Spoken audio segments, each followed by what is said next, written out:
Hello, everybody, and welcome to another episode of Big Lee's World's podcast. It is I, your host, Big Lee, coming to you not from the Boom Boom this week, but I'm actually coming from the Charleston High School gym in Charleston, Missouri. We're here on site getting ready for the CCW Chaos in Charleston 2 event here in Charleston, Missouri. And today, I am lucky enough to have my biggest guest to date, the one, the only, the current CCW World Heavyweight Champion, wrestling legend. I know him as Josh. You know him as the monster, Otis Crowley. Otis, Josh, welcome to Big Lee's World's podcast. Oh, thanks for having me. That's you look at me like I'm crazy during the intro here. You got a lot of you're very enthused on this podcast here. Hey, I'm always excited to have the big guest here. You know, it's not every day a podcast, especially in the Southeast Missouri region, can get a world heavyweight champion on here. So, like I said, it is a great honor. We've had quite a few questions come in, a lot of repeats, so we're going to get to those questions here in a little bit. But I just kind of want to start at the beginning here. How did you get into the quote-unquote wrestling business? Well, see, when I was a young, I guess Josh or Crowley, I guess you call it, I used to watch the studio Memphis mornings wrestlings, and my grandfather, he basically introduced me to the whole thing and genre of it all. And then they had the Monday Night Wars, the WCWs, and the NWA, and I just got hooked on it. So, do you have any first real memories of that? Like anybody in particular that you recognize as, like, I don't want to say a hero, but someone you really looked up to in the wrestling business that was like, I want to get into the wrestling business? It had to be the Sting, the blonde hair, you know, the face paint. I think him and Ric Flair did a little angle, and I think Ric Flair put him on the map, and that's when I was like, wow, I want to be a wrestler. Yeah, that was so where I grew up at in the Boot Hill, we were right on the cutoff line. We had a weird cable company, so we didn't get Memphis wrestling, although like 15 minutes away from me is where Memphis wrestling, like, you could get it on the cable. So it was kind of like, the only experience I ever really had to Memphis wrestling is when the USWA ran Kennett at the Armory. Mm-hmm. And then right as the casino opened at Crothersville, the Casino Aztar, they opened a little event center out there, and USWA came out there twice. And it was one of them crazy experiences that when we were out there, of course, to get into the event, you had to be at least 18, which was a terrible idea to have at a casino if you had to be 18. Luckily, my mom worked with the wife of the head security guard out there. So when we got there and they were like, no, he can't get in because he's not 18, my mom's like, well, we need to talk to whatever his name was. And he came out there and he was like, okay, yeah, they're good, let him in. So Memphis wrestling, and it's interesting because with CCW and the talent that comes in here, you get a lot of that Memphis, I don't know what the exact word is, but Memphis influence of sorts with the talent that comes in here, and it's just kind of like, part of it, like, there's a lot of stuff, like, as I got older and YouTube and stuff like that, right, kind of came out and about, like, I got to get more familiar with some of the stuff, you know, really became a big fan of Doug Gilbert, and that great promo he cut against Jerry Lawler. Yeah, the infamous one? Yeah. The infamous one, yes. Still to this day, the hardest person in the wrestling business I've tried to meet and still have not met is Doug Gilbert. I met him once. He's definitely a wild and crazy dude. Just eavesdropping on some of his stories. I mean, yeah, you definitely need to check him out and meet him. Every time I've tried, he's either not been on the show or he dips out right afterwards. And I've tried it from everywhere from Byhalia, Mississippi to Nashville. Not had any quite luck. I was hoping to get it locked down. They announced that Memphis WrestleMania Fest thing or whatever. Yeah. But it's already gotten canceled, so, which is apparently not a surprise to a lot of people. No, everybody wants to book a show in Memphis, and it never happens. So what do you think that is with Memphis wrestling? Like, there's, from a person that was only familiar in a small portion of the time of the Memphis local music scene. Even though I was a wrestling fan, I never really deep dived that much into it as I gotten older. that's just primarily going down there for shows, and then catching some of that Memphis talent that would come to like a Paragould or Rector or something like that. So what do you think it attributes to Memphis wrestling that it draws so poorly these days? Well, see, I think it's more of the old legends that they bring in, like the guys that are 70, 80 years old that paved the way, but they don't pass the torch to the new and younger talent.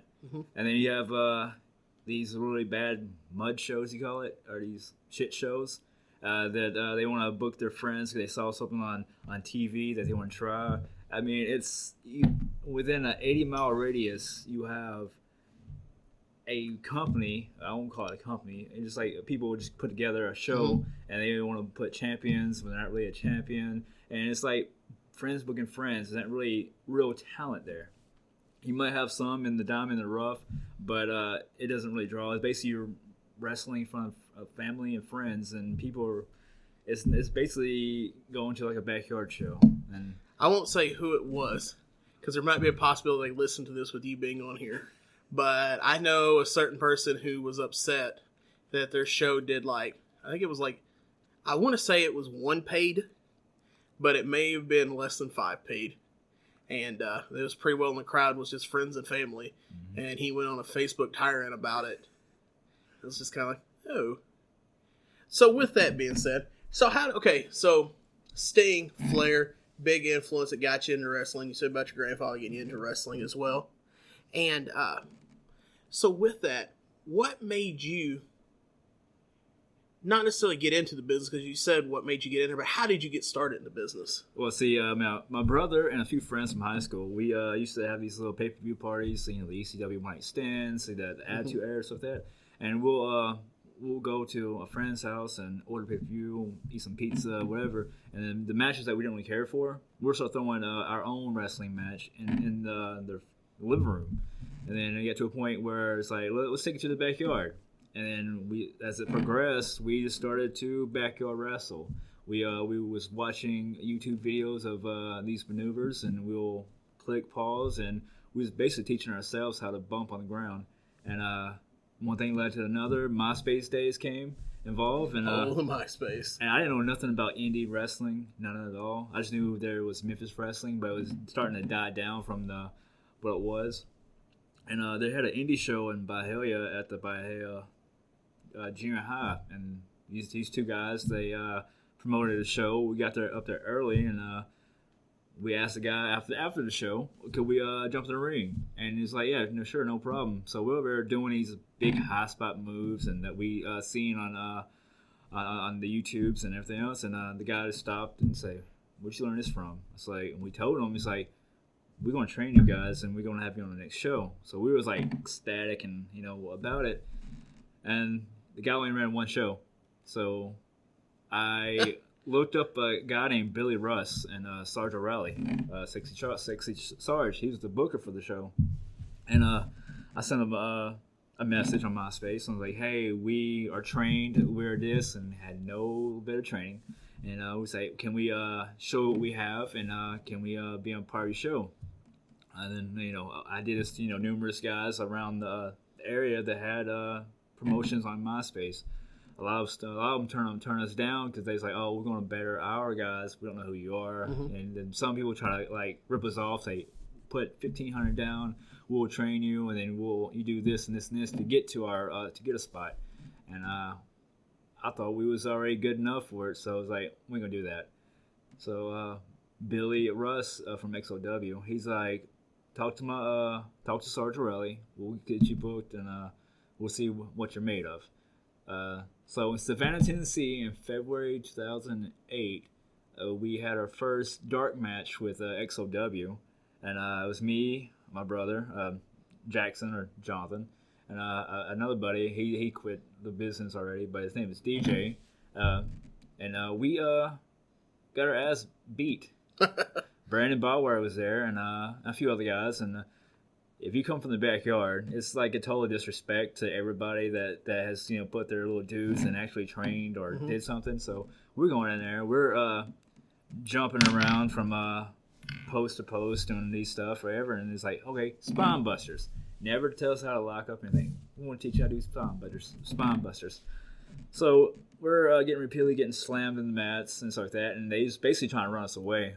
And we held our own in it. We had a dark match in front of like 300 people. And this is coming from the backyard where people were like drunk and high off their asses, and we're coming from people of 10 to people of 300.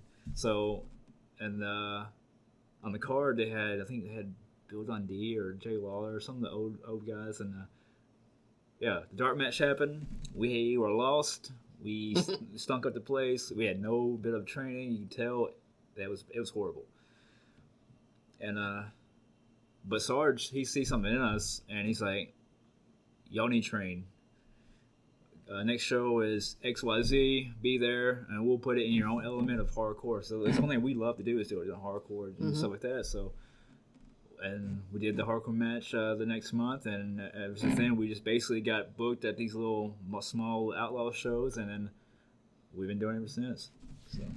So when you first came on my radar, it was down in Union City at UCW. And it was you, your brother, and 2 random little girls. Right. So, you've not always been Otis. No, I haven't. I was actually going to say your shoot name again, and I was like, well, wait, no, he probably has always been Right. So, your gimmick was... What was your gimmick name? I used the name Suicide. It came from the backyard. So, this is something one of the questions I've wanted to ask you for a while. It seemed like when you came on my radar with UCW, is Suicide. It was right as the time TNA had the Suicide character off the video game, and then it kind of moved to the platform. Weird coincidence? Or... I honestly think it's like a very generic name because I know there's a few other guys that have came to me and said, "Oh yeah, I used to use that name when I first started," and it's like, "Oh well, yeah, generic, Suicide." And when so I was using Suicide since 2008. Okay. And then I think the Suicide gimmick for TNA came out around the early 2010, 11s and stuff like that. I'm not sure, but I know. I'm gonna say the video game came out I think 08 or 09. Yeah. Because I remember having it in the dorm. Okay. So God, it was a terrible video game. It was pretty bad. I played it, and I just stuck the name with Suicide because, like I said, I'm not shunning my past of being the whole backyard wrestler, the yard tardy, everyone call it. So I was like, it's paying like homage, like, oh, I'm gonna use my name, Suicide, through it. This whole entire career of being an independent wrestler, and the name had to change because I had started going with USA Wrestling, Bert's show. Nah, Bert. Yeah, he's done pretty well with me for business wise. So ain't nothing bad about him. But Danny Dollar, I give him credit because he was like, hey, I got a show you want to get booked on. It's like, yeah, sure. He's like, he's with Bert, but the only thing is, you've been using the Suicide gimmick for how many years? But he's kind of affiliated with TNA. He's in the Nashville scene area. Right. It's like, I don't think they will like you using that name anymore. You think you can come up with a better name? So I was throwing out some ideas and whatever, and I was listening to Black Sabbath. Hey, Mr. Crowley, the song there. So okay, and I was watching Devil's Rejects, and the guy Otis Driftwood, and it's like Otis Crowley, and then he's like, huh, that sounds good, and then. So we was just throwing the ideas of different names, and that one just stuck out to me. So we went to Bert, and he's like, Otis Crowley. And then Bert's like, I love the gimmick. Where has he been? It's like, he's been under my radar. I never seen him before. And so I was well liked in the locker room, and just for the persona and the gimmick I wore. Because the kilt thing came about because everybody wears the tights, or it's like a plague, like the E-Lucha and all the stuff. That everybody gets the same exact thing, or you're the same exact wrestler. I'm trying to think inside of the box. It's like, the only person I know who wore a kilt around here was Roddy Piper. So, right. And he had passed, and so it's like me paying that, I said homage to him, but it's like, if he can wear it, I could wear it. I want people to just look at me like, wow, this guy's different from XYZ in the locker room. So that's what it all came around, the name and whatever. I know after I did the whole Birch stuff, I started getting better bookings. I started getting looked at more, and then I think I threw I think I talked to like Jason or some people from CCWs, upper management and stuff like that, and say, hey, if you have a spot open, I would love to come and work for you guys. And I think a couple months later, I started working with you. So yeah, if I remember right, it was Jonathan had went from just Sin to Jackson Crowley. About that. You got something with that? Yeah, so I'm gonna touch on that. So I got so I made a big deal on Facebook, changed my name, the old Otis Crowley and stuff. So I think the day after I made that post, my brother called me. He's like, I see you changed your name. It's like, yeah, I did. It's just for the better for my bookings and whatnot. That sounds stupid. Like, I was like, well, okay, well, so does Sin. So whatever. And then I started talking to the CCW management. And then before I kind of stepped foot into the the Cape area, my brother, he said, "Hey man, can we tag?" And I need to find a way to change my persona. I'm trying looking to change names. Do you mind if I change my name to a Crowley? And it's like, if we can tag, I have no problem with it. Like whatever. All right, sorry. So I got booked as as a tag thing, and the day, I think the month of the show of me debuting, I think the month before that, he ripped off. I say he ripped off, but he took the theme music I was using down in Tennessee and stuff, and he just went and just changed everything all of a sudden. So it made it sound like it was his stuff, and then he's bringing me in, and I was like, man, just give me some credit here. Right, right.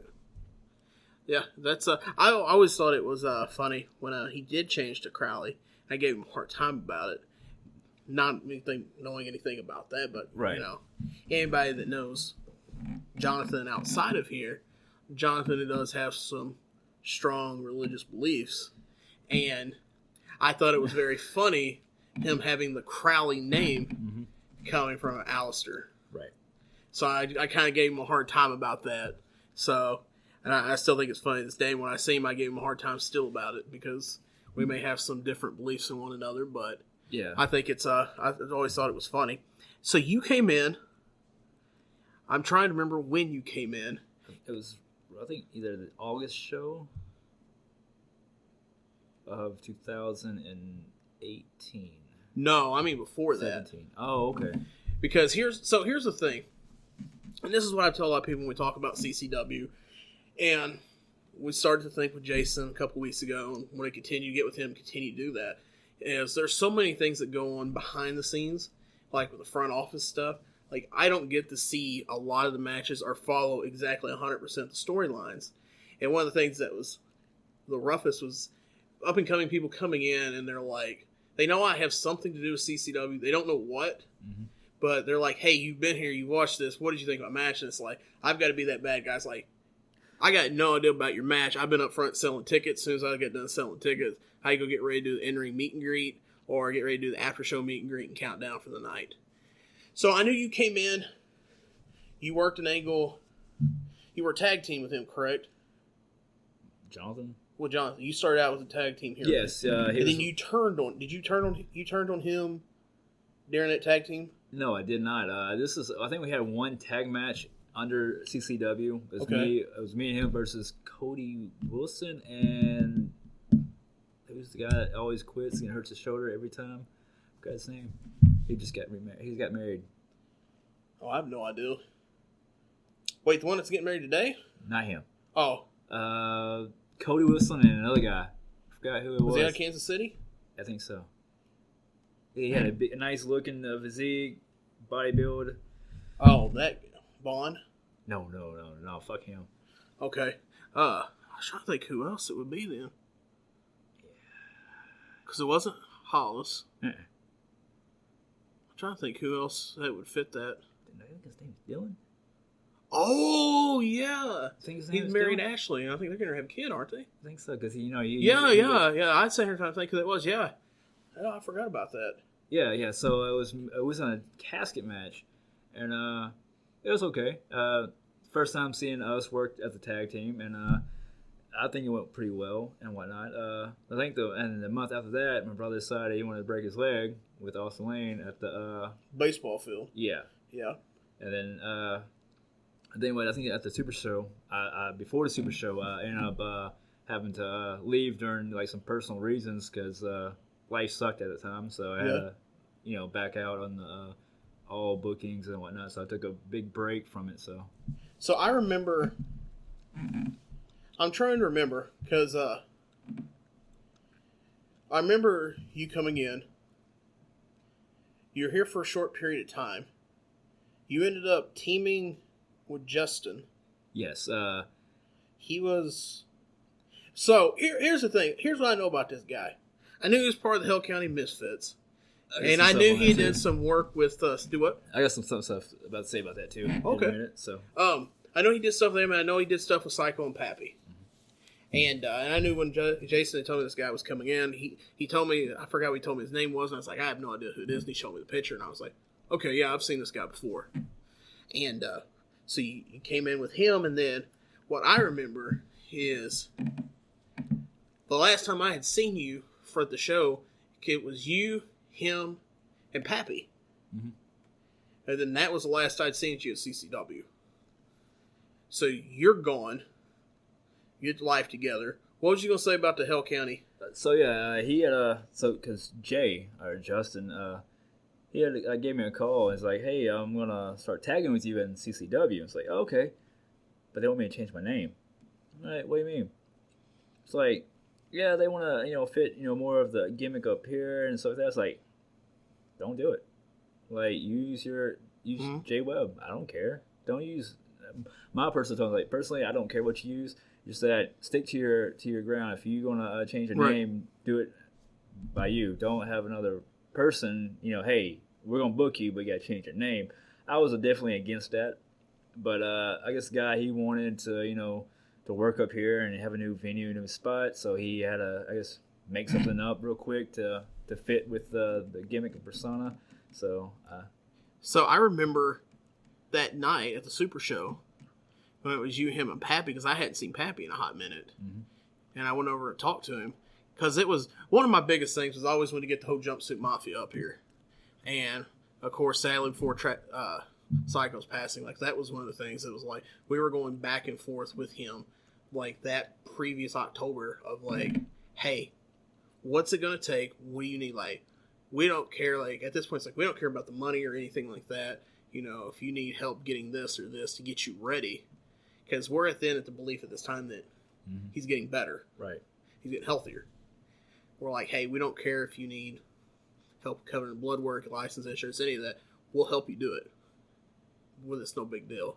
And then he got worse. And then, sadly he passed. But it never came to fruition. But anyways, before all that, I talked to Pappy. And I remember Pappy telling me, because at the time, like I said, I knew very little about you at that time. Swore I'd seen at UCW, knew you came in there. And then I knew that about Justin coming in. And then when Pappy said to me, yeah, I wouldn't mind to come in, but to hell with changing my name and my gimmick. And it caught me off guard when he said it, because I didn't really, like I said, I didn't really know much about Justin at the time. Right. I just knew that he came in. Mm-hmm. Common sense told me, it's he's probably not a Crowley, because then he was doing the Hell County thing. Right. And all that, like I said to me, I'm one of these people, like, money on the mind constantly. So it's like, it's that mentality of, like, you can call me the worst person at the end of the night, but at the end of the night, as long as my envelope's heavy, I'm good with it. Yeah. So, anyway, it's like, I remember him telling me that, and I was like, what is he talking about? Like, right, he was clueless.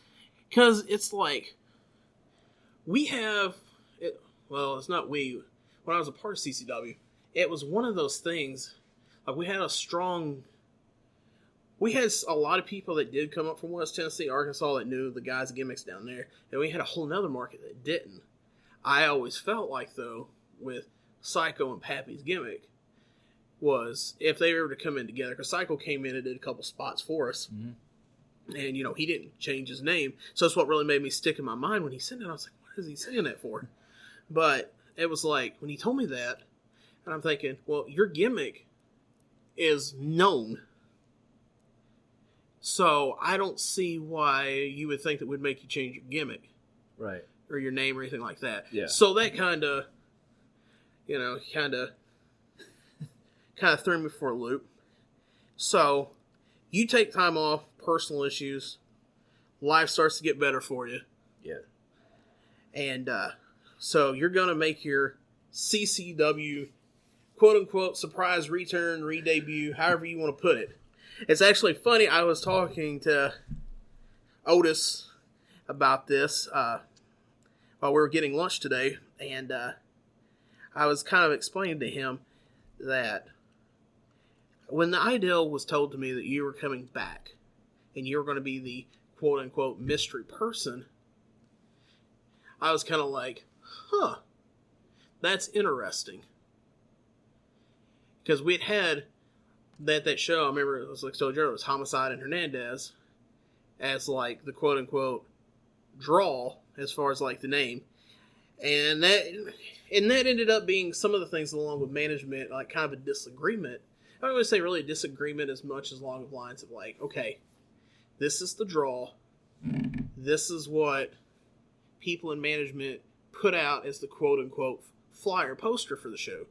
Which it was a great poster. It looked good. The problem is we have X amount of money synced into this talent coming in. And that's not on the poster. What's on the poster is this quote-unquote surprise. That time, like I said, we had Homicide and Hernandez coming in. A lot of people believed that third person was Eddie Kingston. Oh, wow. Up to that day, people coming into the front door asking about, we know Eddie's the surprise. Will he be outside taking photos and stuff like that at the end of the night? And like I told you then, I was like, I want to tell these people, it's like I don't want to ruin the surprise, crush their beliefs or anything like that. But I don't want to tell them Eddie's not here. Right.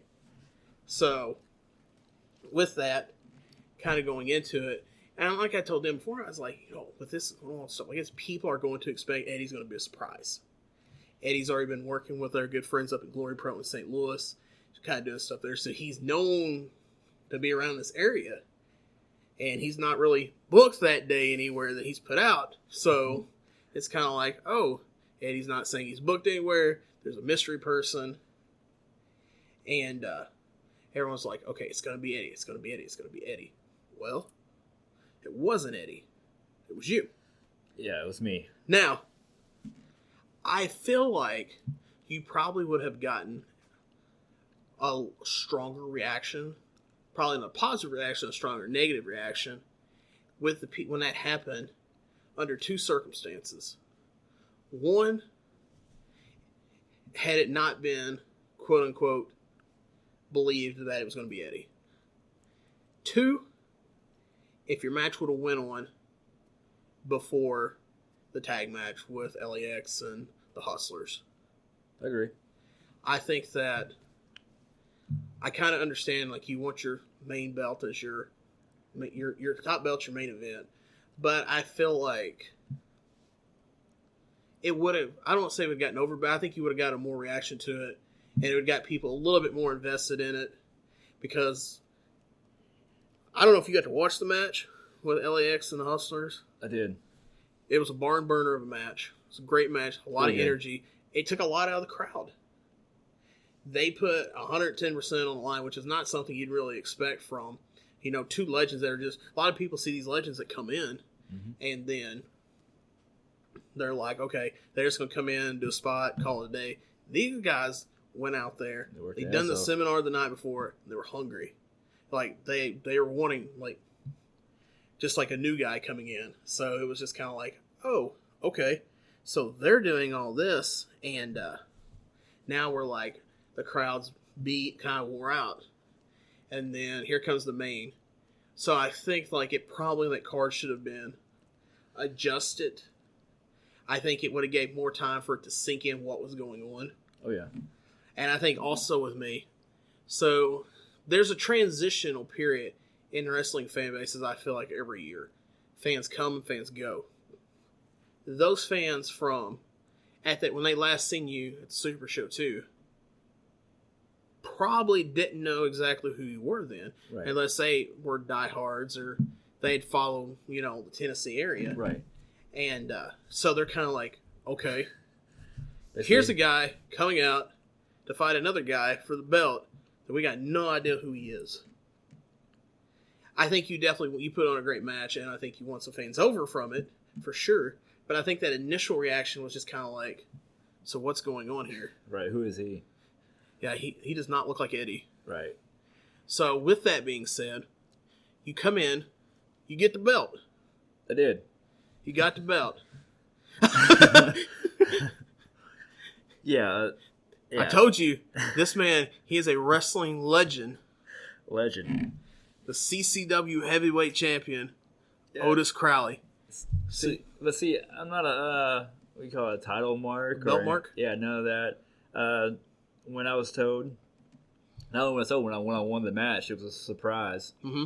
And I was like, I don't deserve this because, like I said, I was gone for a whole year. A lot of these guys that from the card, from the bottom to the top, they've been busting their ass the whole, every 9 in, 9 out, whatever their show they're on. They're getting a lot better than what I was doing because I didn't have no shows at all. And then I decided, hey, I'm going to have another run of wrestling again. And the first night I'm back at CCW, I'm headlining the show.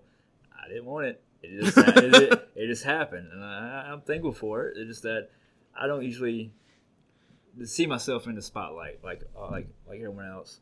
Now, see, I was told the story is that when you came in for the booking, you came in with them Hogan demands, and you were like, I need this, this, and this. So, I mean... I might have been drunk. I might have said a couple of brothers here and there, so yeah. I'm just saying, not that the booking committee would stretch any stories or anything like that, No, never. You can always trust your bookers and your promoters. Always. Do you know who DSI is? I don't think so. So DSI was this like satanic death metal band from the 80s, and their singer was named Glenn Benton. Dude, probably nutcase. But one of the things he told me in St. Louis in 2017, and it kind of stuck with me the further I got in the wrestling business, was you can never trust a promoter. And I just thought it was talking to Glenn. And for those of y'all out there, look up the history of DSI and look up Glenn Benton. Make sure you put on there when you look up DSI, put DSI band, because if you don't, you're probably going to get into a topic you really don't want to learn about. But look up DSI band, look up Glenn Benton, and you'll see the kind of person that we're talking about here. But when he told me that, it kind of caught me off guard because he was already weird to talk to. And that was one of the things that he told me that just kind of stuck with me, because when you meet a singer, you don't have like real life conversations about things. You're just like, hey, great show. Can I get this signed? Hey, can I get a picture? 1, 2, 3, picture, click. All right, next person. Mm-hmm. But Glenn's out there talking to people. Well, just like 2 of us that were standing out there before the show. Well, I mean, we got there super early because we knew how Glenn was, and we wanted to meet him because we tried to meet him in Clarksville, and he dodged us from getting a photo with him. So, kind of salty about that. So, we wanted to make sure we got it this time. So, anyways, he told me that, and it just kind of stuck with me to this day. So, if you're listening to this, up-and-coming wrestlers, make sure you remember, this goes the same with bands. You can't be too trusting of the promoter. So, just make sure you always have your best interests, and they have yours as well. So, anyways, you're the champ. Come back in. September 2019. We're back. We're here where we are today in Charleston for the show. You get hurt, correct? I did. We had a dog collar match. Me and Jackson, my brother Jonathan. Kind of disappointing. Neither one of y'all came out to DMX. But anyways, continue. So it's definitely hard to work a dog collar match because you can't do much of anything but just beat each other up. And it was definitely an interesting match. Definitely brutal. I got hurt towards the end of the finish of the match. He had planted me with a double arm DDT, mm-hmm. and the chain was positioned perfectly where my head should be when I get driven to the mat. And then the only thing I can remember was stars, and my head was hurting. And we went for the pin. I think the second count came up, and I checked my head, and it was all bloody and crimson red and everything. So I had just basically, I heard about the commission. If you're bleeding in Missouri, that they'll call off the show. So I'm trying to like protect the show. So I ran to the back real quick to see how bad it was, and everybody was like, "Oh my god, you need to get stitches." And I was like, "No, super glue." Super glue. That's right. So We got poor medical care here in America. We got that political rant here. We got poor medical coverage here in America, so we can't afford stitches. Got to super glue it and duct tape. Well, I mean, my shoot job, I got nice insurance, but I feel like I would be like a big pussy going in, and when I can basically, like I said, stitch it together or super glue it. So that's one of the things. We all had worse injuries at a concert than right. Feel those scratches. Right, exactly. But so you do this here. Yeah, I will say the commission's pretty rough. I don't necessarily think they would stop the show if you get busted open the hard way. They would more stop the show if you're using like a skin puncturing weapon. Gotcha. I remember when Pondo came in, and you know Pondo? I do. All right, so when Pondo came in, Pondo was just coming in as a outside person, a second. Get a second's license and come in and manage our quote unquote special enforcer. And he always carries a like axe handle, baseball bat, whatever it is, with the saw blade on it. And I remember he came in the front door of the building we were at. I was sitting up front of the ticket table. I was so starving. I hadn't got to eat all day. I just had some Burger King delivered. Shout out to Burger King. And I just sat down, got the bag open. Pondo came in the door, said, "Hey, Bigley." I said, "Hey, Pondo." Shook hands. He kept on walking. Food's getting ready to eat. Here comes commission to the table our meeting. "Hey, you need to go tell him he can't have that here." I'm looking around now. It's only me and the commissioner out front now. And I'm looking around like, why does this dude think he could tell me I can't have a burger here? And I said, "Do what?" He's like, "Pondo, he can't be having that here." Not even thinking what it was. Like, all I remember is he had a stop sign. I was like, "He can't have a stop sign here?" He's like, "No, he can't have that weapon with the saw blade on it." I was like, "Oh, well, he's not really wrestling. He's just a seconds and scare people." He's like, "Nope, can't have it. He needs to go take it out to his car right now." Wow. So, here it is. The guy that's working the front door. Now, Pondo knows, like, what I do here at or what I did at CCW here. And also, I go up to him. I'm like, "Hey, we got a problem." He's like, "What's up?" It's like, "You need to go take this commission wants you to go take that bat and put it in your car." He's like, "Can't I just put it in the locker room?" I was like, "No, dude said put it in your car. He can't have it in the building." He's like, "Well, that's stupid." I said, "I know. I'm just trying to eat my burger up here, and I'm having to deal with this." So he went, put it out in the car. All was good. So yeah, the commission can sometimes be good and sometimes be a little silly. I think one of the things I do like about having commission here, that's probably one of the good, a few times you'll hear me say something good about having a commission, is it keeps a lot of people from just upstarting, like Memphis, where there's a promotion on every corner and things of that nature. Agree. And it also kind of keeps just random people that thinks they want to get in the ring and wrestle that. It's going to keep them from that, because the time you buy the licensed blood work and physical, you're not going to be like, "Oh, well, this looks like fun one time." Right. So we have that here. After that's all said and done, we'll go to September, go to October. To me, this was probably one of my favorite moments of CCW, because I was a huge ECW mark growing up. Raven comes. Oh, yeah. How was it working with Raven? It was probably one of the best moments of my whole entire career. Like I said, I don't have a lot of opportunities to work with big names or legends in the business. Like Big Lee's World. Yeah. So, just having him in the locker room and just his presence, his aura of it all, it was like, wow, I'm finna like work a match in front of him. Mm-hmm. And it was nerve-wracking because I wanted everything to be perfect and spot on. And I had good feedback after the match, and he definitely loved the gimmick and the persona that me and my brother was doing. And that was that. And I think around December, Jason, he had called my brother, and he told me, and my brother called me, and he's like, "Dude, you don't fucking believe it." I was like, "What?" Raven just called. I was like, okay, you're ribbing me here. There's no way, because like I say, everybody has that big star that comes in. You work the big the name of the show, and shake hands, go home, nothing's said, whatever. Right. Well, this Raven, he was putting this over to Billy Corgan, and I was like, there ain't no way. So my brother had a basic screenshot all his text messages sent to me because I didn't believe it. And then I was on like cloud 9. It's like, oh my god, this guy's actually putting us over to NWA. Mm-hmm. And so like every other day, I was calling and texting.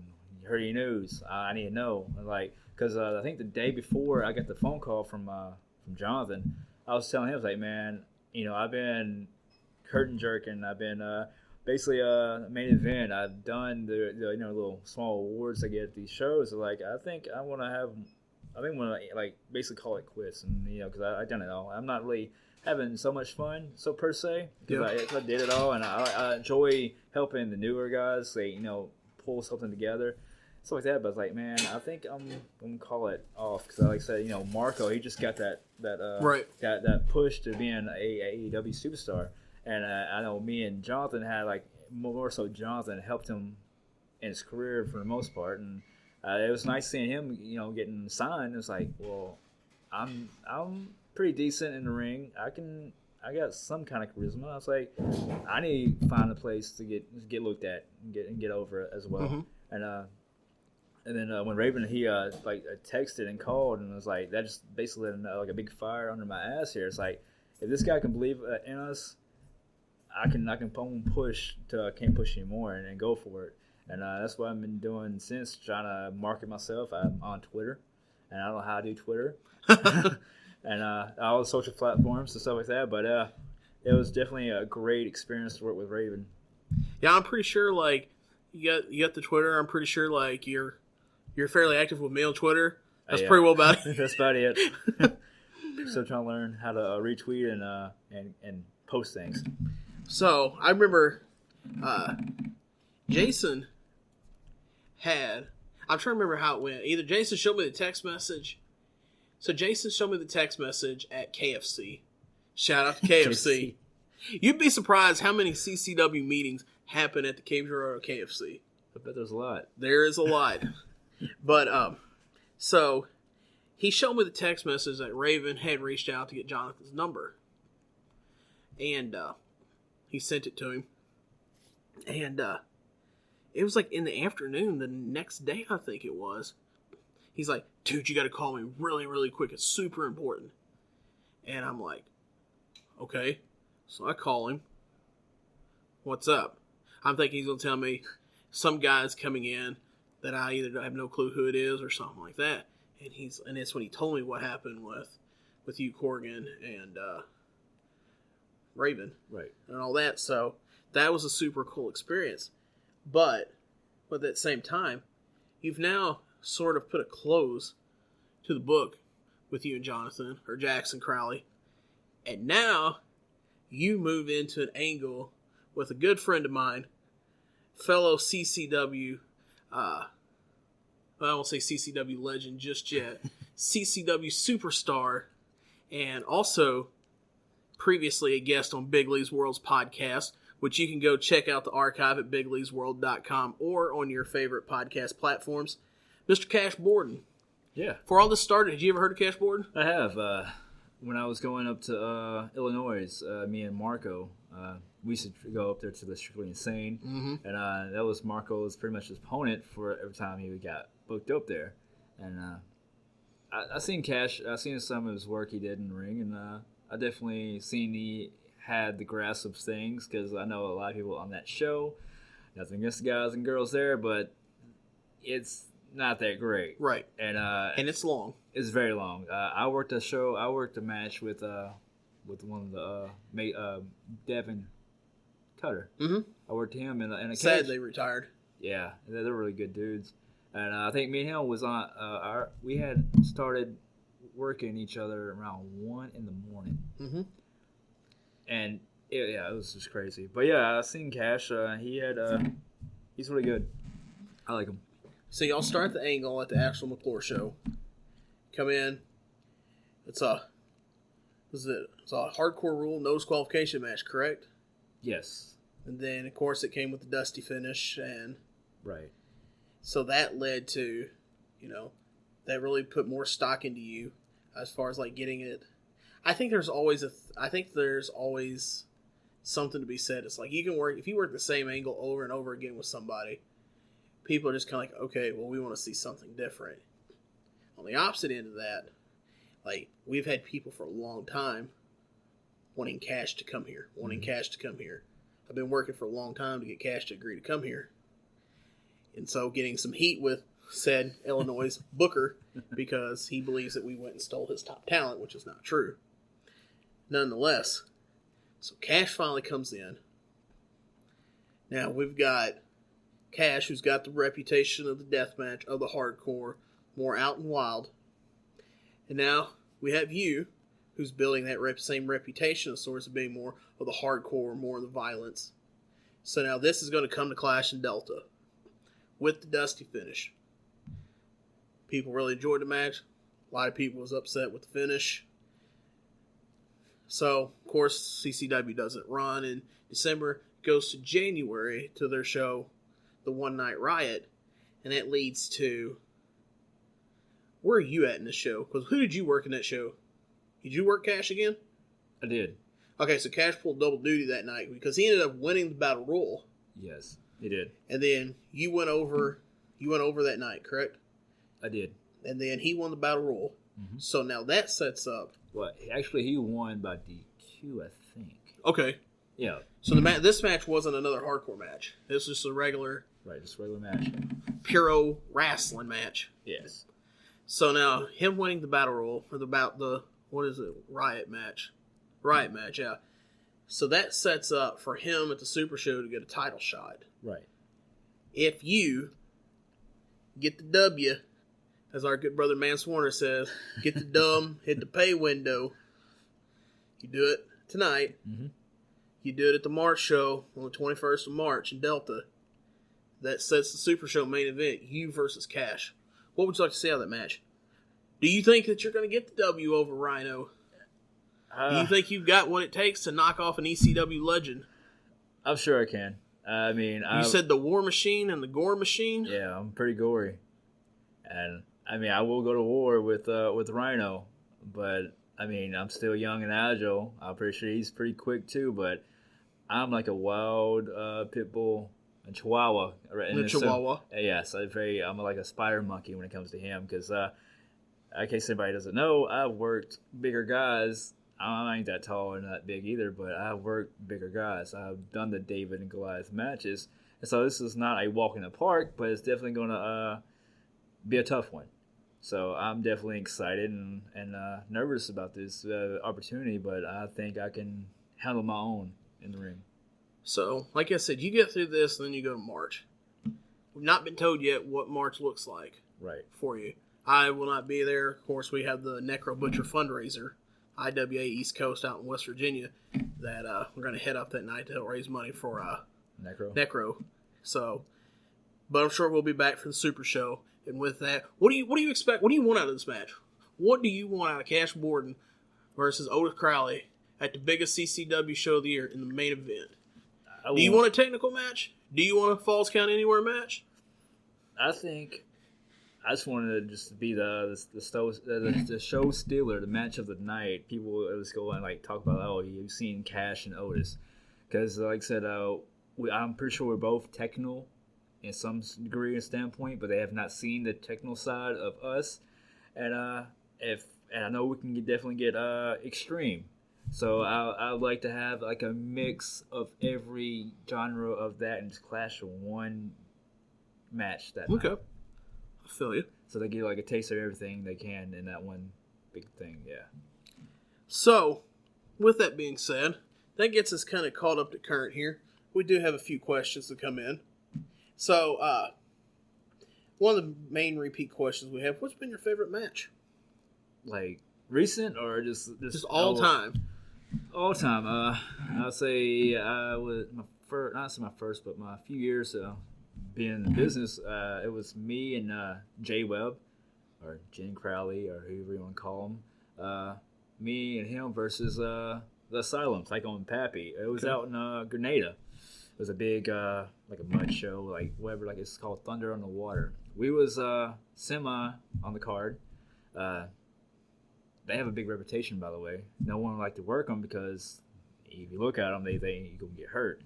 First time ever working these two guys, and they they had that image like, I'm gonna fuck you up, and it never bothered me, never fazed me, and we did a hardcore match. We had to cut our match short because the main event was a cage match, and so I think we had like 8 minutes, got down on 6 minutes. So in order to do a hardcore match in 6 minutes is like usually it's impossible or unheard of. Right. So we went out there and we bled everywhere. We had the Grenada fans on their feet, yelling and screaming, "Want more blood!" All this stuff. It was a very fun night, and like I said, people were standing and cheering and booing. It was very fun. Come to the main event, I'm getting washed up from the battle I just had. Mm-hmm. Dead silence. And what made me happy was because my brother, he was always in like the main events and stuff like that, and he was in the main event of that night, and they didn't care. And it was the only thing you hear was bumps in the ring. No fans reaction of that, and I made a comment to Psycho and Pappy. It's like, hey, you hear that? No, I say exactly. We just stole the show, and ever since then it was that was it. So that was one of my favorites so far. Nice. Yeah, I mean, I can imagine any time we got to see the Asylum together, whether it be in Arkansas, whether it be in Tennessee, or even in Mississippi. You know, it would always be interesting to me to see if they didn't put the Asylum in the main. What's the logic behind it? And I think, like you said, it's definitely been when to me, if I was a worker, like I would be like, I don't want to go on after them, right? Because to me, it's like not even just like you could take 5, 6, 7, 8 years ago with the Asylum working, and at those shows in that market. That's what people wanted to see. You know, there's a market for the flippy floppy and the stories and stuff like that, but there's still like the core of wrestling is you just want to see horses just go out there and kill one another. That's true. And I still think to today you have that.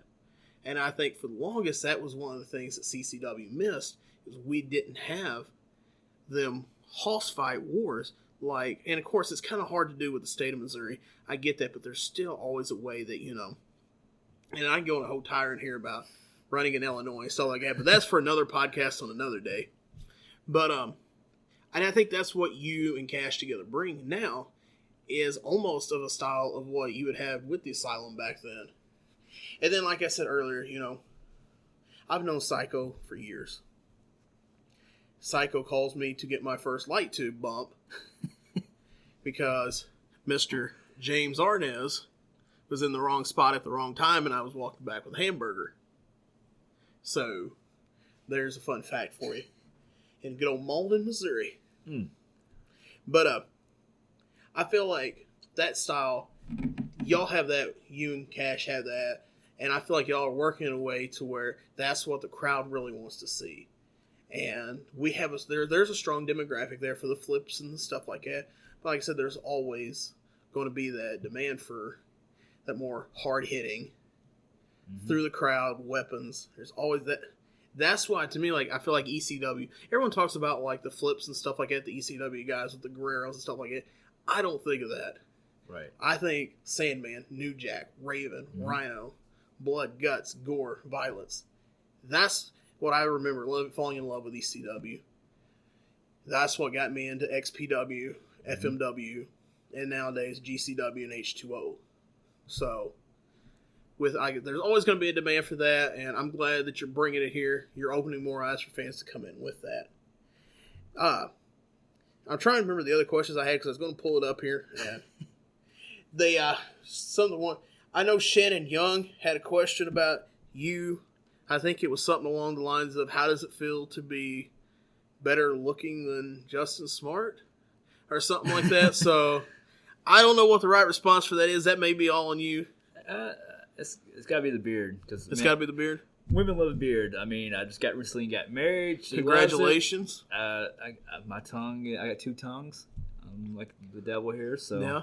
So yeah, definitely. I say the beard makes me good. I'm pretty sure. I think your wife thinks I'm either a psychopath or just really weird. Because like she'll post something on her Instagram story, and I'll make a random comment on it, and I think she's probably got to be like, I don't know what's wrong with this guy. Is he really that weird? Like, I remember she posted about getting Slipknot tickets. Mm-hmm.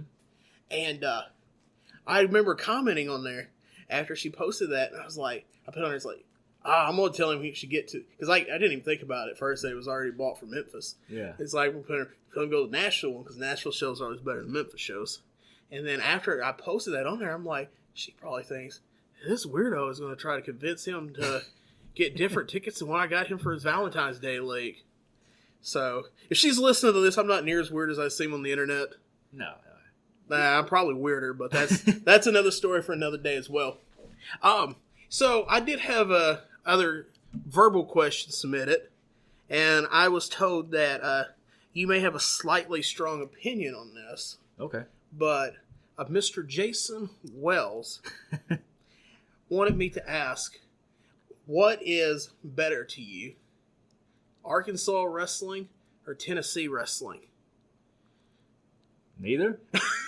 I mean, I've done the shows in Tennessee. I mean, I say more so on the Mississippi River line, I guess. The West Tennessee, yeah. Yeah, that. And I haven't done any Hoxie, but I heard they're doing good things. That's where Austin's at. Yeah. I think he's Booker down there. I think so. He's been wanting me to come in, but I had things going on, but I'm definitely probably get in touch with him.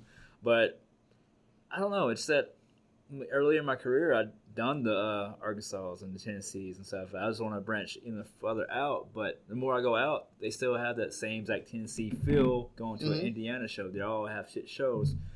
But yeah, they're garbage. I'm sorry for the guys that work there because there are some good guys that are wanting to learn, and there's like these so-called vets are saying don't travel, do this and do that, and I'm always coming to the arenas like, hey, you got something here. You need to get looked at here. I have connections, and we can network. We can probably get you somewhere else to get looked at. But that's when they start to settle. But yeah, no, it's garbage.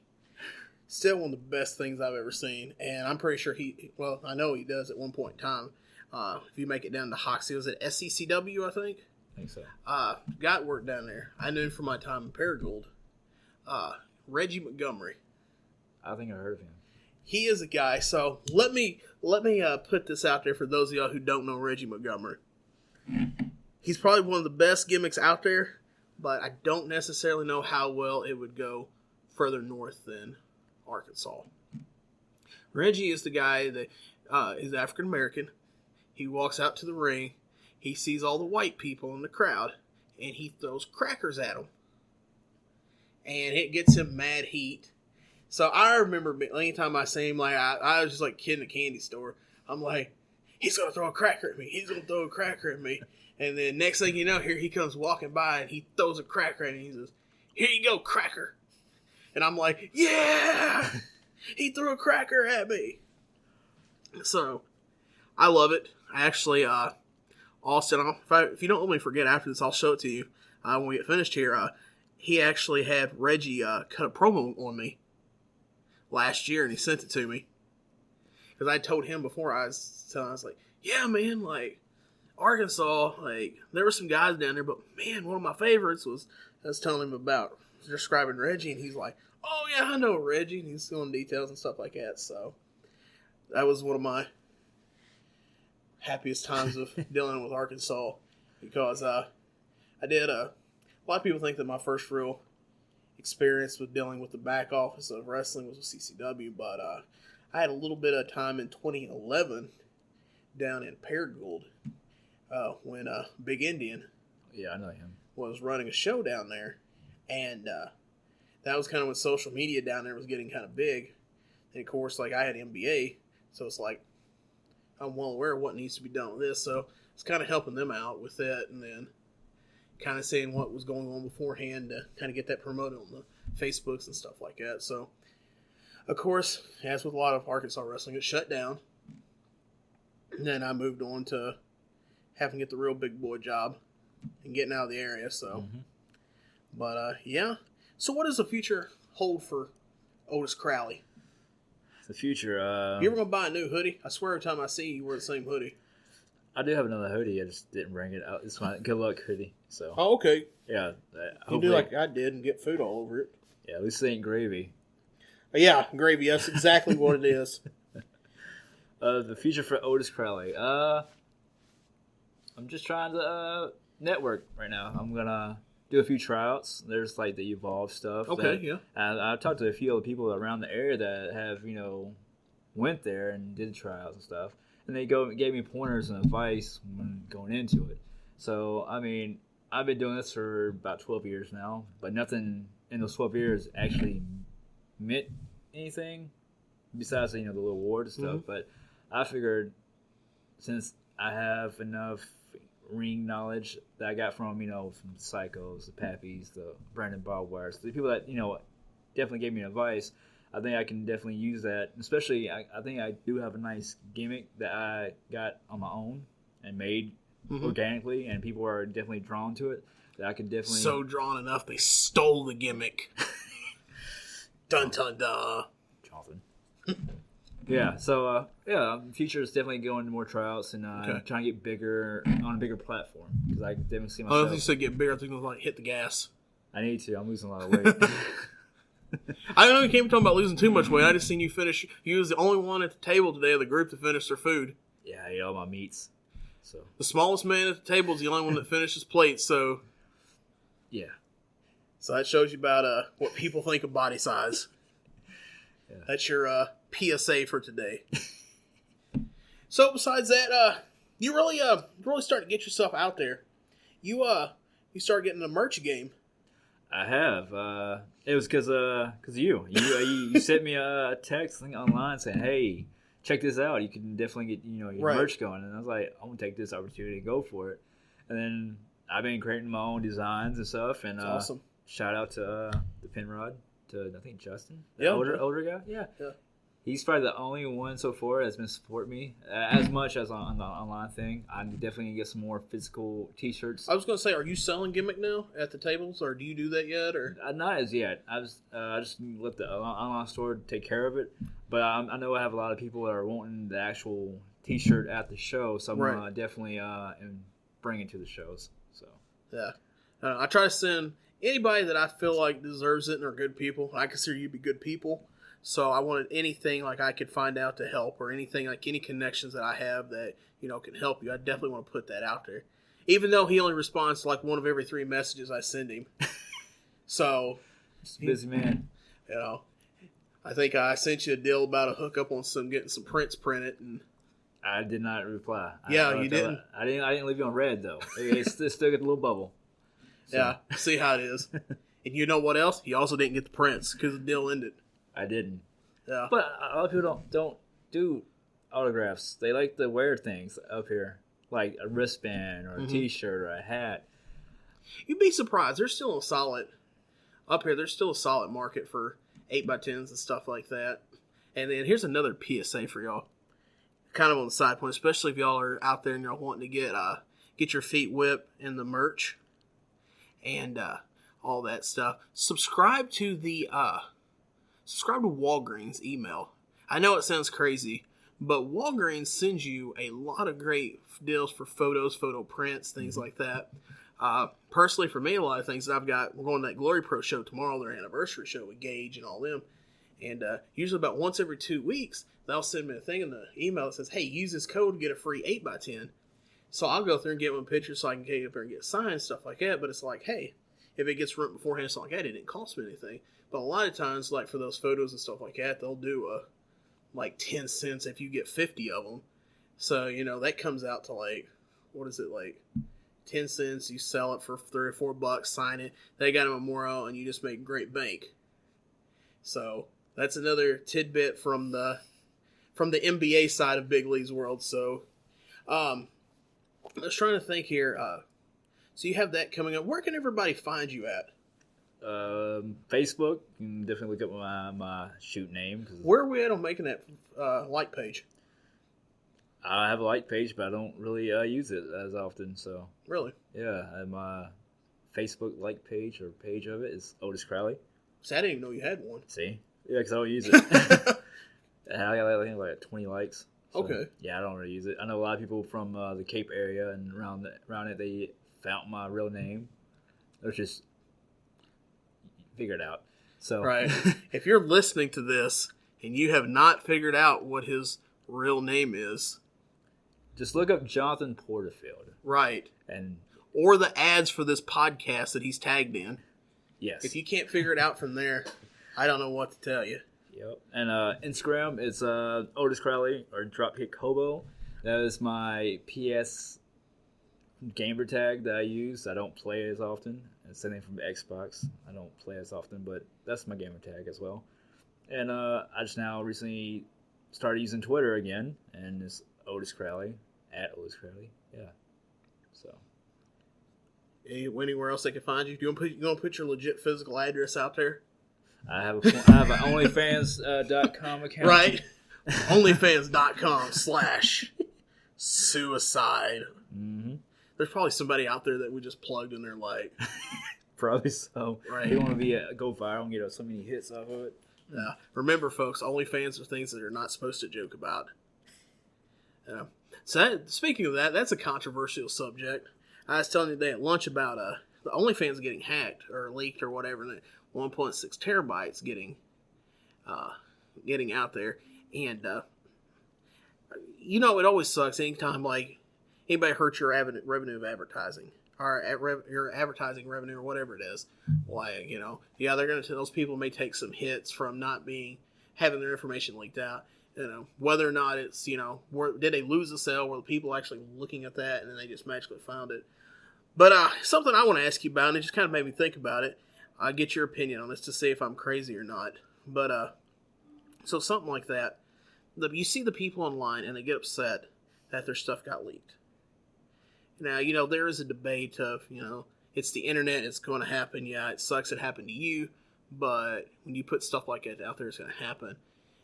That's not what this is about. This is more along the lines of, I feel like those people that you're seeing a lot, they're getting upset about it.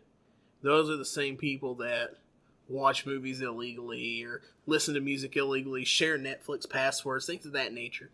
And while they don't see anything bad with that because it's not directly affecting them, right. It's literally on the same level legally as what happened to them. Mm-hmm. So what do you feel about something like that? I mean, you can't really get mad about it. I mean, I can see a standpoint, you're losing revenue. But if you're sharing passwords, Netflix, you're doing this, you're downloading something illegal, it's bound to happen. So, right. I mean, just give it what it is. I mean, you're showing your tits or your penis onto somebody. I mean, it's going to get leaked. Either way it goes. I mean, you got to look at these stars of celebrities and look at Paige. Look at all that. So, I mean, it's bound to happen. Either you can own it and live with it, or you're just going to be upset about it. That's a life motto right there. So, I want to wrap this up. I've talked about a couple of times here in this podcast. We both shared a mutual friend who passed away last year. Psycho, We both have some great memories with him. What's some of your best Psycho stories to tell? There's plenty. The guy loved Chinese food. He did. And I used to ride the roads with him every weekend. We did triple shots, double shots, do these shows. It was really fun.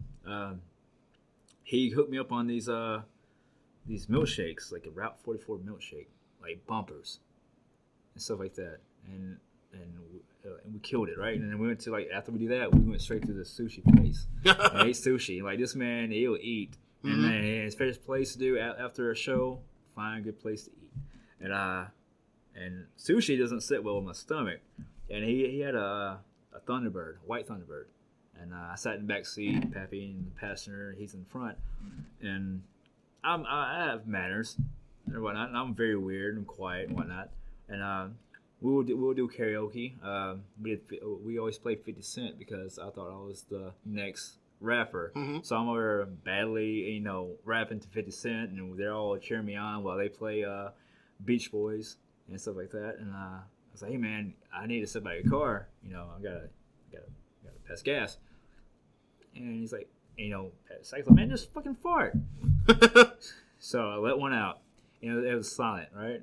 Next thing you can smell everything that I ate and everything. And this man, he's like, oh God!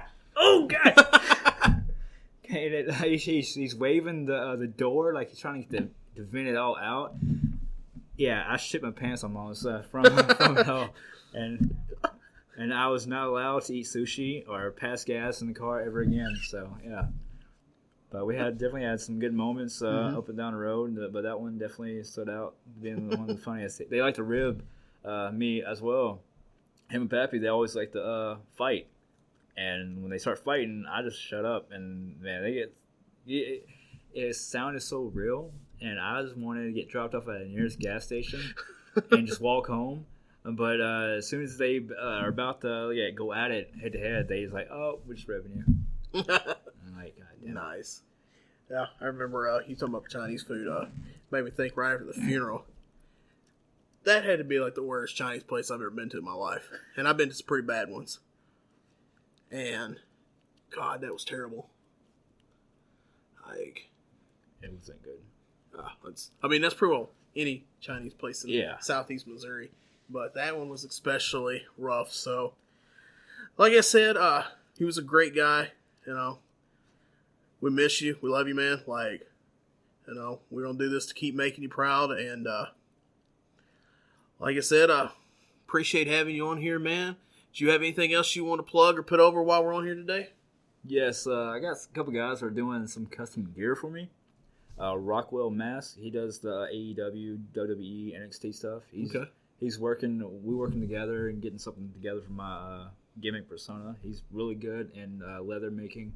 Killer Customs. She's a seamstress for I guess the same brands and stuff, and she's definitely working with me as well. So I'm getting everything invested in this whole character and persona. So I like to plug them. So you definitely can check their stuff out on their pages. So. And also, you need to check out Big Lee. He's doing big things. That's right. That's what I like to hear. Look at that. So, yeah, well, like I said, we appreciate having you on here. We appreciate everybody listening today. So make sure if you are listening to this, give the podcast a like, a share, 5-star rating. Any comments, questions, concerns, email us at bigleesworld@gmail.com. Follow us on Facebook, Twitter, Instagram at Big Lee's World. And like I said, once again, Josh, Otis, thanks for being a guest on here. Loved having you on here. Look forward to having you back on here as the journey evolves and continues to grow and of course see where you're at. And once again, thanks everybody for listening. And make sure you share this episode, share the podcast. We appreciate all the love and support. And we'll see you soon. Thanks. Have a great day. And as always, 2 scoops of whoop, whoop, whoop, whoop, whoop.